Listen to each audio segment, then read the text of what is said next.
তো এখানে হচ্ছে আমরা 3 সোয়াব টেস্ট করব। 3 সোয়াব টেস্ট হচ্ছে আমরা শুধুমাত্র ভেসিকোভাজাইনাল ফিস্চুলা যে কনফার্ম করব তা না। এখান থেকে ইউরেথ্রোভাজাইনাল এবং ইউরেথ্রোভাজাইনাল ফিস্চুলা পার্থক্য করতে পারি। তো প্রথমে হচ্ছে ৩টা কটন আমরা হচ্ছে ভ্যাজাইনাতে প্লেস করব এবং দেখব যে এই যে ৩টা কটন প্লেস করলাম। একটা হচ্ছে ভল্টে প্লেস করব। এটা হচ্ছে ভল্ট উপরের দিকে একেবারে। আর মিডলে হচ্ছে এটা হচ্ছে ভল্ট আর মিডলে হচ্ছে মিড ভ্যাজাইনা। এটা হচ্ছে দেখো ইন্ট্রোয়াটাস। ঠিক ইন্ট্রোয়াটাসের উপর দিকে হচ্ছে আমরা আরেকটা সোয়াব প্লেস করব। এখন আমরা কি করব এই যে মিথিলিন ব্লু যেটা 1% জেন্টিয়াল ভায়োলেট এটা হচ্ছে ব্লাডারে ঢুকাই দিব। মিথিলিন ব্লুটা ব্লাডারে ঢুকাই দিব। এখন মিথিলিন ব্লুটা ব্লাডারে ঢুকাইলে এটা কি হবে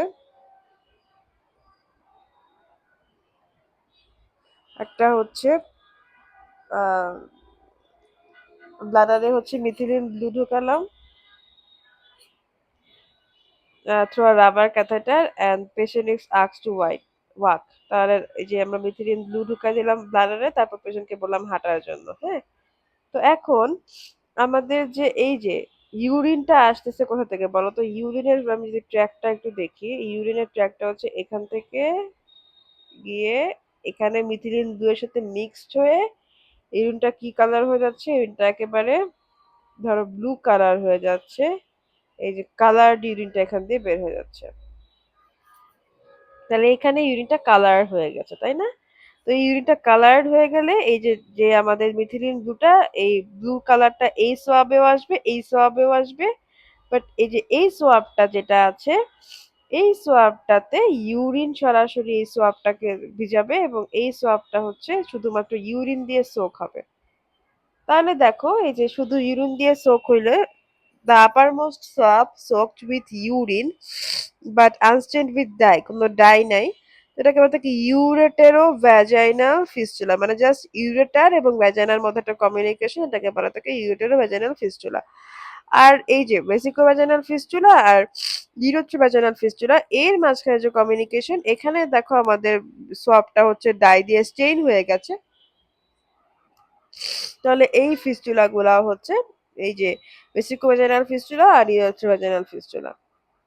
তারপরে আমরা ডাই টেস্টে আসি। ডাই টেস্টে আমরা একটা স্পেকুলাম দেই। স্পেকুলামটাকে ইন্ট্রোডিউস করে আমাদের যে অ্যান্টেরিয়র ভ্যাজাইনাল ওয়াল আছে এটাকে ড্রাই করি। ড্রাই করার পরে আমরা মিথিলিন ব্লু সলিউশন দেই ব্লাডারে এবং হচ্ছে দেখা যায় যে ক্যাথেটার দিয়ে যদি আমি হচ্ছে মিথিলিন ব্লু সলিউশনটা ঢুকিয়ে দিই তখন হচ্ছে আহ ডাইটা হলো ওপেনিং দিয়ে ফিস্চুলা দিয়ে বের হয়ে আসতে দেখবো। আরেকটা কাজ করব, আমরা মেটাল ক্যাথেটারটা পাস করব এক্সটার্নাল ইউরেটাল মিউটাস দিয়ে ব্লাডারের ভেতরে এবং এটা যদি আমরা এই ফিস্চুলা দিয়ে বের হয়ে আসি আমি যদি বেসিক তখন আমি হচ্ছে ভেসিকোজেনাল ফিস্চুলাকে কনফার্ম করতে পারবো। ঠিক আছে? তাহলে ইউরেথ্রা প্যাটার্নটা আছে নাকি প্লাস হচ্ছে এটা কি ভেসিকোভাজাইনাল ফিস্চুলা নাকি এগুলা হচ্ছে আমরা ইজিলি এগুলার মাধ্যমে বুঝতে পারি। আচ্ছা চলো এবার আমরা হচ্ছে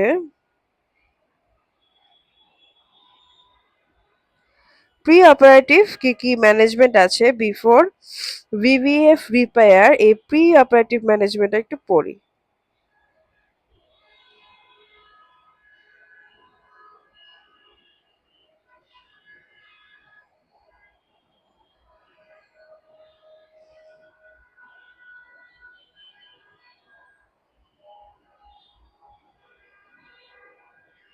আচ্ছা একটু দাঁড়াও।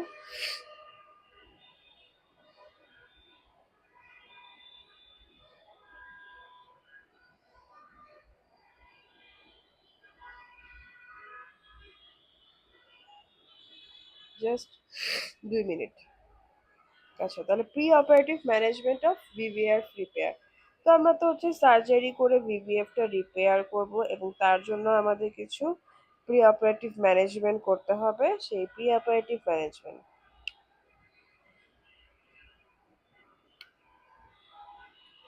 আচ্ছা ফার্স্টে হচ্ছে ফিস্টুলা স্ট্যাটাসটা আমরা দেখে নিব যে ফিস্টুলার সাইজ নাম্বার মোবিলিটি এবং হচ্ছে ফিস্টুলার যে মার্জিনটা এটা কেমন অবস্থায় আছে। এবং ইউরোথ্রাকি ইনভলভমেন্ট হয়ে আছে নাকি। আমরা যদি এই যে একটা মেটাল ক্যাথেটার ঢুকাই দিই এক্সটার্নাল ইউরেটার মেটাস দিয়ে তার ব্লাডারের ভেতরে, তাহলে আমরা বুঝবো যে ইউরেথ্রার সাথে ইনভলভমেন্ট আছে নাকি ফিস্চুলাটার। তাহলে ইউরেথ্রা দিয়ে ঢুকাইলাম, ঢুকানোর পর দেখবো ক্যাথেটারটা ঢুকাইলাম, মেটাল ক্যাথেটার। আহ তাহলে দেখবো যে ইউরেথ্রা দিয়ে বের হয়ে যাচ্ছে নাকি, এটা দেখে নিলাম। সিস্টোস্কোপি করলাম। তারপর হচ্ছে রেক্টোভাজিনাল ফিস্চুলা আর কমপ্লিট পেরিনিয়াল টিয়ার এগুলো আছে নাকি অ্যাসোসিয়েটেড, এগুলো দেখে নিলাম। এগুলো অ্যাসেসমেন্ট, প্রি অপারেটিভ অ্যাসেসমেন্ট, যে আর কোনো সমস্যা আছে নাকি এগুলো দেখে নিলাম। আর সিস্টোস্কোপি করে আমরা কি দেখি? সিস্টোস্কোপি করে ডাইরেক্টলি আমরা ব্লাডার ইন্সপেক্ট করে দেখি যে ফিস্টুলা ওপেনিং এর কয়টা নাম্বার আছে, এটা কোন কোন জায়গায় আছে, হ্যাঁ এগুলো দেখে নিই। আশেপাশে কোনো স্টোন বা ইনফ্লামেশন এগুলো আছে কিনা। তো এগুলো যদি আমি হচ্ছে ইউরেটারিক ইনভলভমেন্ট আছে নাকি এটা ভালো মতো বুঝতে পারি, তাহলে হচ্ছে গিয়ে ভালো। এরপর তো রুটিন ইনভেস্টিগেশন করব, সিবিসি। আচ্ছা, আরেকটা জিনিস দেখো যে রেক্টিভিশনাল ফিস্টুলা কমপ্লিট পেরিনেটাল এটা মাঝে মাঝে দেখা যায় অ্যাসোসিয়েটেড থাকে, ঠিক আছে। তো অনেক সময় অবস্টেরিক এবং ট্রমাটিক ইনজুরিতে পেলভিক ফ্লোর টিয়ার হয়ে এগুলা হইতে পারে। আবার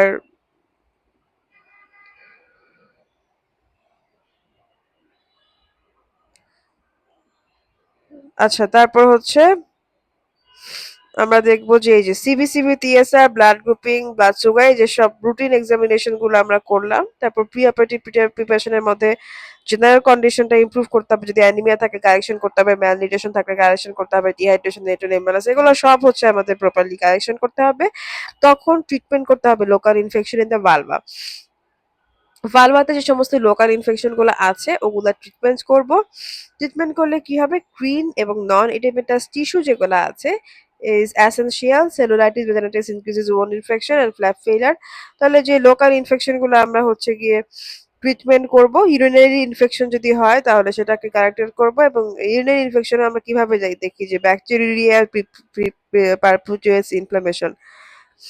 আচ্ছা, তাহলে ইউরিন ফ্লো রেট কমে যায়, তখন হচ্ছে আমরা তো জানি ইউটিআই থেকে উপর দিকে ইউরিনারি ইনফেকশন হতে পারে, তাই না, ইউটিআই থেকে ডেভেলপ করতে পারে। Principles of local repair by flap splitting method.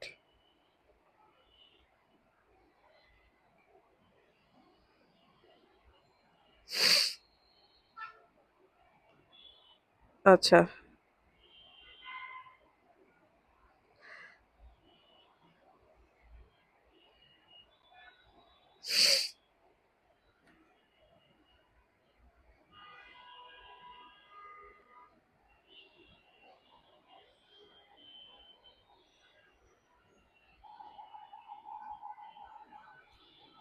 এখন দেখো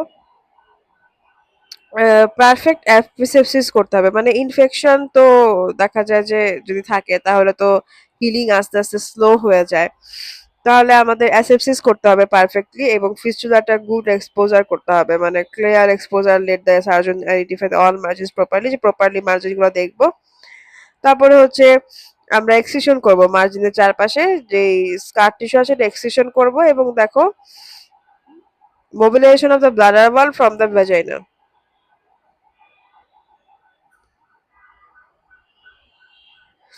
আমরা ব্লাডার ওয়ালকে হচ্ছে দেখা যাবে যে হায়ার সাকসেস হবে আর কি, মানে মোবিলাইজেশন ব্লাডার ওয়ালকে হচ্ছে creates mobility so bladder tissue can be brought together without tension. Mobilization of the bladder wall from the vagina, bladder wall কে হচ্ছে vagina,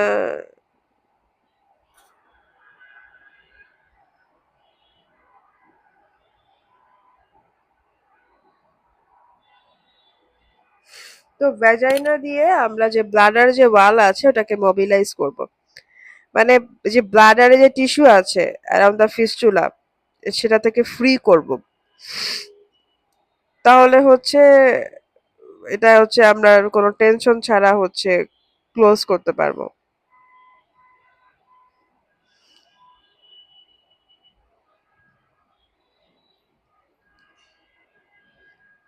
মানে ভ্যাজাইনাল ওয়াল হচ্ছে আমরা ব্লাডার ওয়াল থেকে সেপারেট করে দিব, তাহলে ব্লাডার মিউকোসা আমরা হচ্ছে জেন্টলি পিল অফ করব, যাতে হচ্ছে সার্জন ব্লাডার ওয়াল লেয়ার আর হচ্ছে ভ্যাজাইনাল ওয়াল ফ্ল্যাপ দুটা হচ্ছে সুচার করতে পারে।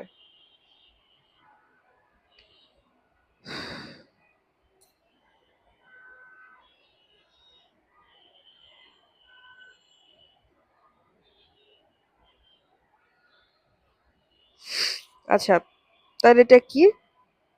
Mobilisation of the bladder wall from vagina. ফিস্টুলার চারপাশে ব্লাডার আর ভ্যাজাইনার দেওয়াল আলাদা করে দিব, যাতে ব্লাডারের দেয়ালকে আলাদা করে সুচার দেওয়া যায় টেনশন ছাড়া। মানে আশেপাশে যাতে টেনশন না থাকে, চাপ না খায় আশেপাশে, সে কারণে আমরা আলাদা করে নেব। Suturing the bladder wall without tension in 2 layers। তারপর ব্লাডার ওয়ালকে সুচার করে দিব, ফিস্টুলা যেটা আছে সুচার করে দিব। তারপর দেখো আইডিয়াল টাইম ফর ভিভিএফ টা কি? এটা হচ্ছে 3 থেকে 6 মান্থ ফলোইং ডেলিভারি। ডেলিভারি 3 থেকে 6 মাস পরে, কারণ পেশেন্ট হচ্ছে অ্যানিমিয়া, ম্যালনিউট্রিশন, ডিহাইড্রেশন থেকে রিকভার হতে পারবে, আর লোকাল টিস্যু যেগুলো আছে সেগুলা ট্রমাটা রিডিউস হবে, টিস্যুগুলা ইনফেকশন থেকে ফ্রি হবে, তারপর হচ্ছে আমরা ডেলিভারি পরে এটা করবো।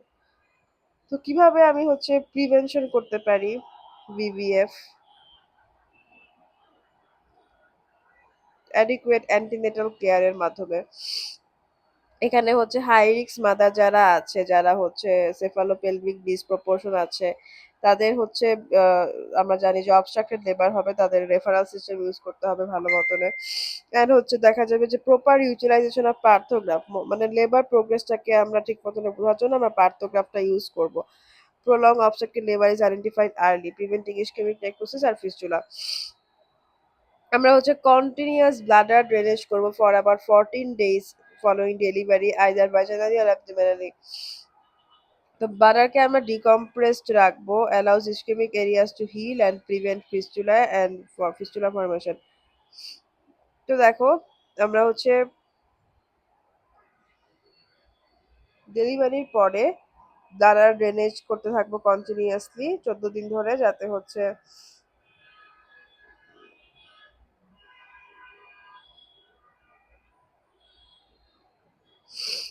হচ্ছে কি হয়, ব্লাডারটা হচ্ছে ইসকেমিক এরিয়া যদি থাকে সেটা হিল হয় এবং কোনো ফিস্টুলা ফরমেশন না হয়। তাহলে আমাদের কন্টিনিউয়াস মানে দেখা যায় যে ওখানে ইউরিন না জমায়, ইউরিনটা ড্রেন করে দেওয়া।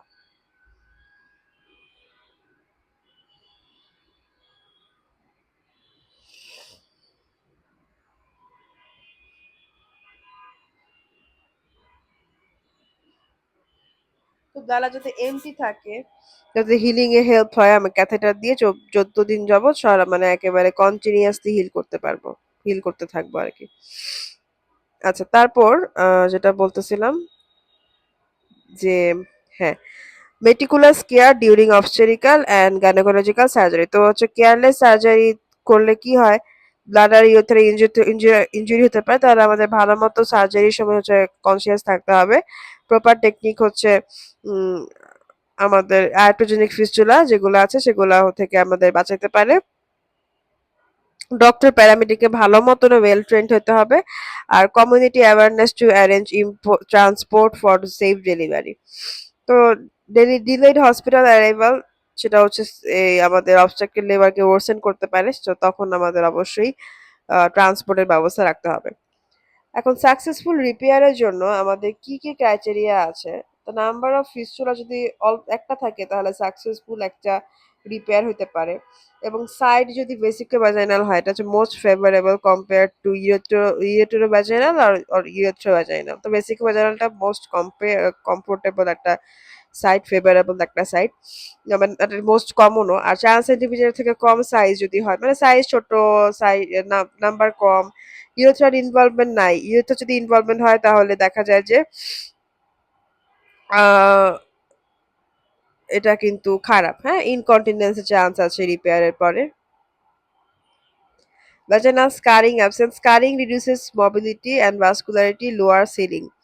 তাহলে vaginal scarring যদি থাকে তাহলে এটা কিন্তু ভাস্কুলারিটি কমে যায়, তার কারণে দেখা যায় যে হিলিংটা আস্তে আস্তে হবে। টিস্যু লসটা মিনিমাল, মোর টিস্যু লস হলে ইউরেথ্রাল ইনভলভমেন্ট, যদি ইউরেটার ইনভলভমেন্ট থাকলে সমস্যা, টিস্যু লস হলে সমস্যা। কারণ টিস্যু লস হলে হচ্ছে ক্লোজারটা ভালো মতন হবে না, রিকারেন্সটা হাই থাকবে। আর সার্কামফারেন্সিয়াল ডিফারেন্ট, ব্লাডার দেখেছি সার্কামফারেন্সিয়ালি যদি রেস্ট্রয় হয়ে যায় তাহলে রিপেয়ারটা অলমোস্ট ইম্পসিবল। আর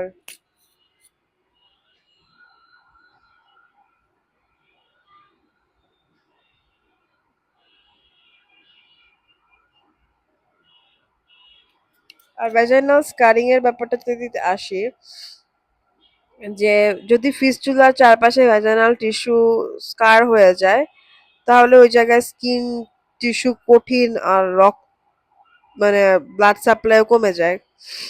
আর প্রলং অবস্ট্রাকটিভ লেবারে কি হয়, টিস্যু ইসকিমিয়া হয়, নেক্রোসিস হয়, পরে স্কার হয়। তো ওই যে প্রিভিয়াস ফিস্টুলা যদি আমি রিপেয়ার করতে যাই হিলিং ডাই স্কার টিস্যু।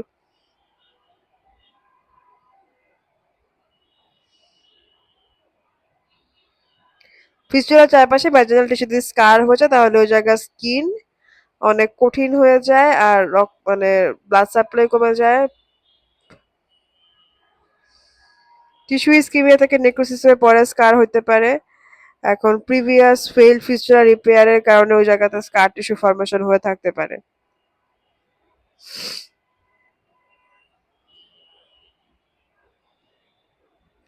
তো টিস্যু স্টিফ এবং নন ইলাস্টিক হয়ে যাওয়ার কারণে ওই জায়গাতে একটু মোবিলাইজ করা সমস্যা হয়ে যায়, আর ব্লাড সাপ্লাই তো কমই থাকে, স্কার টিস্যু ভালো হিল করে না।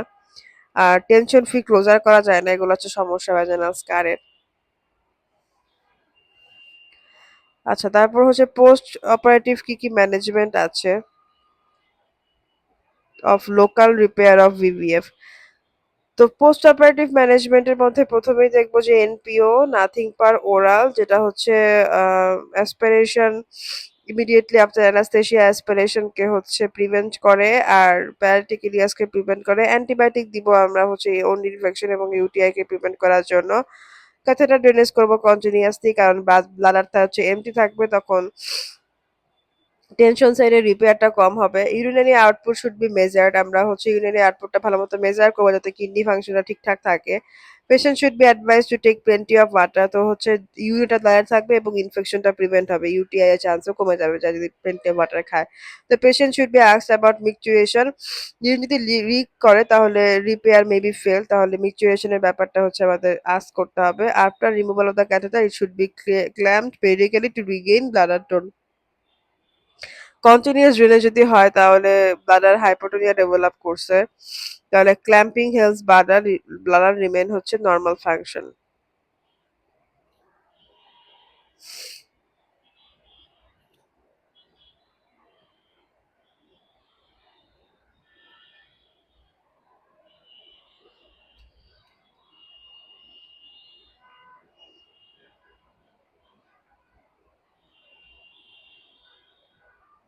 ক্ল্যাম্পিং মানে হলো ক্যাথেটারের পাইপটা টেম্পোরারি বন্ধ করে দেওয়া, যাতে ইউরিন ব্লাডারের মধ্যে ধরে রাখে, পরে আবার রিলিজ করে দেওয়া হয়।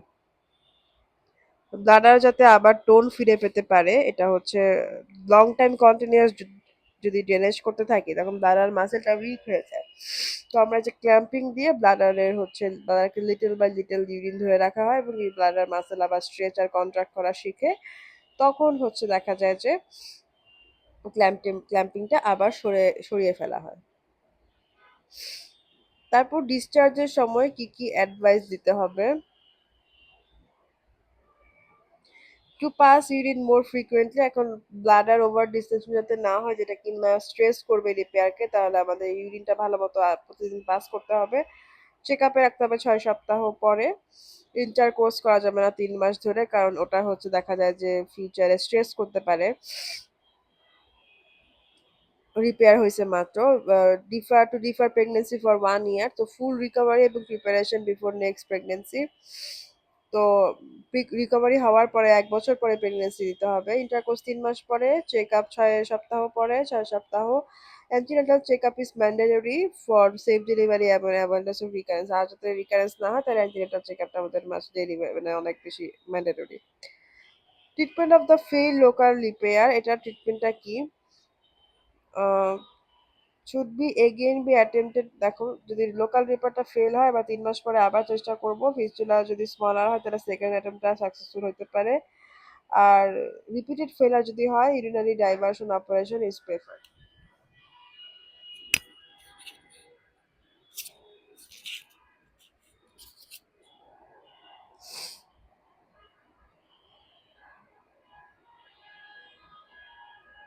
তাহলে ইউরিনারি ডাইভারশন বারবার যদি হচ্ছে উম ইউরিন ডাইভার্সন মানে হলো কোনো কারণে ব্লাডার দিয়ে ইউরিন নরমাল ভাবে বের করতে না পারলে তার জন্য একটা নতুন রাস্তা আর্টিফিশিয়াল পাথওয়ে তৈরি করে দেওয়া যাতে ইউরিন বডি থেকে বের হয়। এটা হচ্ছে মানে আর্টিফিশিয়াল রাস্তা তৈরি করে দেওয়া।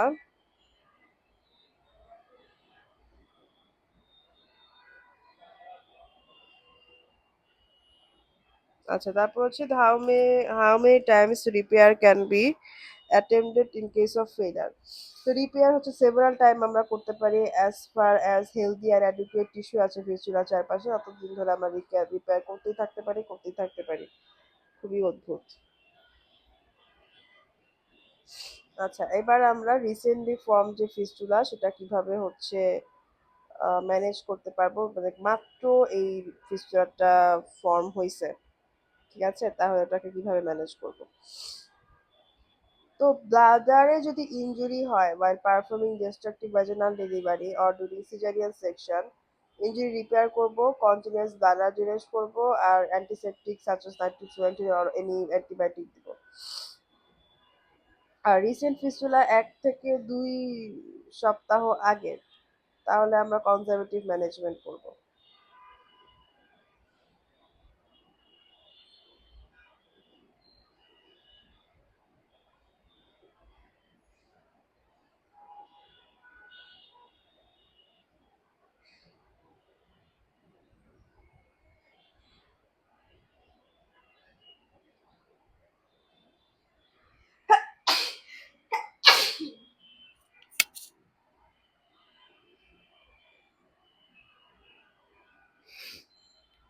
তো আমাদের লোকাল রিপেয়ার করতে হবে। একটা ফেল অ্যাটেম্পটের পরে আমাদের যদি টিস্যু অ্যারাউন্ড দ্য ফিস্টুলা আর ইনফ্লেম থাকে, ফ্রাইবল থাকে এবং নট সুইটেবল ফর রিপেয়ার থাকে, তাহলে আমরা 3 মাস ওয়েট করব এবং ইনফ্লামেশন যাতে সাবসাইড হয়, টিস্যুটা স্ট্রেংথেন হয়, হিল হয়, এটা আমরা ওয়েট করব। এই টাইমে ফাইব্রোসিস আর কন্ট্রাকশন হবে যেটা কিনা ফিস্টুলাকে স্মলার করতে পারে, যার কারণে আমরা সাকসেসফুলি রিপেয়ার করতে পারবো। তাহলে ওয়েট করলে কি হয়, এই যে ফাইব্রোসিস হলে ফিস্টুলাটা স্মলার হয়ে যেতে পারে, তখন হচ্ছে আমরা সাকসেসফুল রিপেয়ারের জন্য নেক্সট অ্যাটেম্পের জন্য ওয়েট করতে পারবো।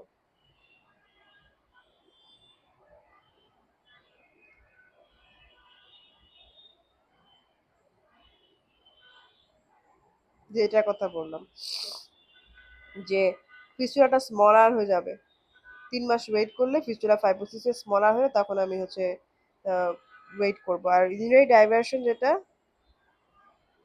এটা হচ্ছে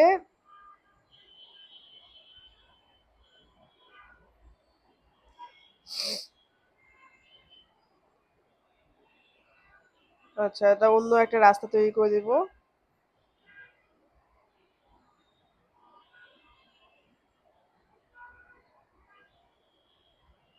ব্লাডার ইনজুরি যদি আমি নোটিস করি তাহলে ইমিডিয়েটলি আমরা কি করব, সার্জারি এবং ডেলিভারি যদি ব্লাডার ইনজুরি নোটিস করি তাহলে এটা হচ্ছে রিপেয়ার করব স্পটেই to prevent fistula formation.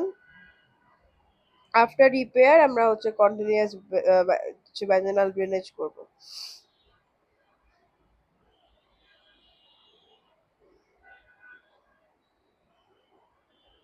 Injury to be repair at once, সাথে সাথে হচ্ছে ইনজুরিটা রিপেয়ার করে দিতে হবে এবং রিপেয়ারের পরে কন্টিনিউয়াস ভ্যাজিনাল ডিসচার্জ করব, ড্রেনেজ করব যাতে হচ্ছে কোনো প্রেশার না হয়। আর অ্যান্টিবায়োটিক দিব ইউরিনারি ট্র্যাক্ট ইনফেকশন যাতে না হয়, যেটা কিনা ইউরিনারি ট্র্যাক্ট ইনফেকশন হয় যেটা কিনা রিপেয়ারটাকে ব্রেকডাউন করে দিতে পারে, সেই চান্সেস না থাকে। তাহলে আমি যখনই হচ্ছে ইনজুরিটা পাবো তখনই হচ্ছে এটা রিপেয়ার করে দেব। আর হিস্ট্রি অফ 1 থেকে 2 উইক ওল্ড যদি থাকে তাহলে কনজারভেটিভ ম্যানেজমেন্ট দিতে হবে, কন্টিনিউয়াস ড্রেনেজ দিতে হবে। তো এটা হচ্ছে 1 থেকে 2 উইক ওল্ড মানে হচ্ছে এটা এখনো still immature and can close if urine is diverted, continuous bladder drainage করব এবং 2 থেকে 3 উইক ব্লাডারটা হচ্ছে এমটি রাখবো, লিকেজ তো গ্যাস ফিস্টুলা কমায় রাখবো, স্মল ফিস্টুলা আমরা কমপ্লিটলি ক্লোজ করব, লাস্ট ফিস্টুলাকে শ্রিঙ্ক করব এবং making later surgery easier most successful. Last ফিস্টুলাকে হচ্ছে সময় দেবো যাতে হচ্ছে স্মলার হয়, ফাইব্রোসিস হয়ে। ধন্যবাদ।